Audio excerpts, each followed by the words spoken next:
반갑습니다. 오늘은 6월절이라는 제목으로 말씀드리겠습니다. 출애굽기 12장 11절에 너희는 그것을 이렇게 먹을지니 허리에 띠를 띠고 발에 신을 신고 손에 지팡이를 잡고 급히 먹으라. 이것이 여호와의 6월절이니라. 6월절은 달의 시작이 됩니다. 해의 첫 달이 됩니다. 이달 열흘에 어린 양을 취해서 흠이 없고 1년 된 수컷으로 취하며 이달 열 나흘까지 간직하였다가 양을 잡게 됩니다. 거기서 나온 피를 가지고 좌우 문설주와 임방에 바릅니다. 그리고 고기는 구워서 먹습니다. 무교병과 쓴 나물을 함께 먹습니다. 아침까지 남겨두어서는 안 됩니다. 허리에 띠를 띠고 발에 신을 신고 손에 지팡이를 잡고 급히 먹어야 합니다. 이것이 바로 6월절의 유래입니다. 이 6월절은 무엇을 의미합니까? 첫째로 애굽의 모든 신을 하나님이 심판하신다는 것을 말합니다. 출애굽기 12장 12절에 보면 내가 그 밤에 애굽 땅에 두루 다니며 사람이나 짐승을 막론하고 애굽 땅에 있는 모든 처음 난 것을 다 치고 애굽의 모든 신을 내가 심판하리라. 나는 여호와라 했습니다.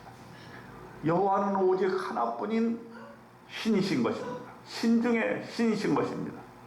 애굽의 우상들은 이제 더 이상 역할을 할 수가 없습니다. 하나님께서 이스라엘 백성을 통해서 여호와이심을 입증하시는 것입니다.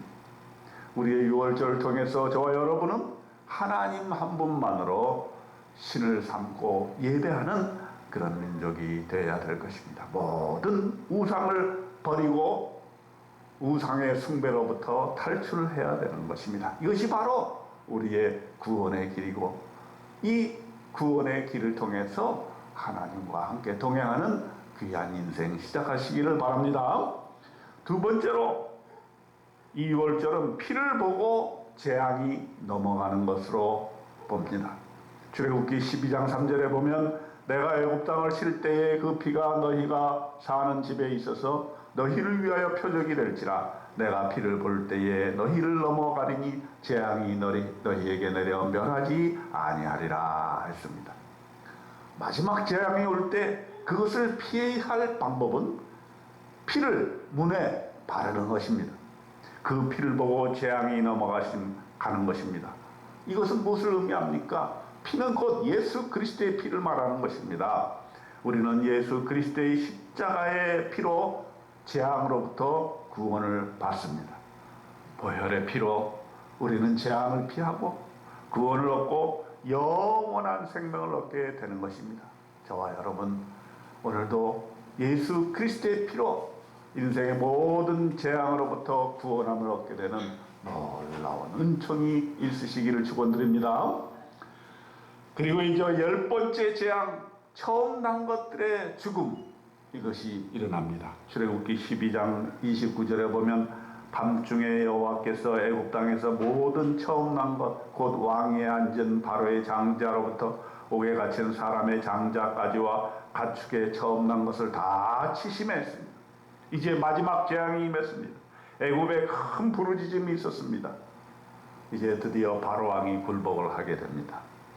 양과 소도 가지고 가게 하고 이스라엘 사람들은 애굽 백성에게 금, 은, 폐물, 의복을 구해서 떠나게 됩니다. 드디어 애굽을 탈출하는 것입니다. 애굽에 거주한 지 430년이 되었던 것입니다. 라암셋을 떠나 숫곳에 이르니 유아 외에 보행하는 장정이 60만가량이나 되었습니다. 장정만 60만이 거기에 여인들을 포함하고 자녀들을 포함하면 약 300만 명 가량 된 것으로 우리는 추산해 볼 수가 있습니다. 430년간 애굽에서 종살이 하던 이스라엘 백성이 이제 애굽으로 탈출하게 된 것입니다. 이 탈출의 여정은 간단한 것이 아니었습니다. 금방 구원의 행복이 몰려오는 것이 아니었습니다. 이제 구원의 시작일 뿐인 것입니다. 광야의 시련과 만나와 메추라기로 기르시는 하나님의 손길, 하나님의 구원의 여정이 시작된 것입니다. 출애굽의 여정은 구원받은 우리 그리스도인의 여정이라고 볼 수 있습니다.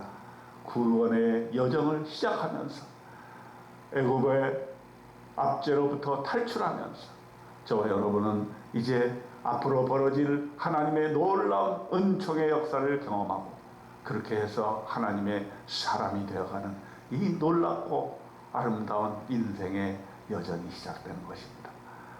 저와 여러분, 하나님께서 주시는 이 구원의 역사를 맛보아 체험하는 오늘 귀한 시간 되시기를 주님의 이름으로 축원드립니다. 아멘.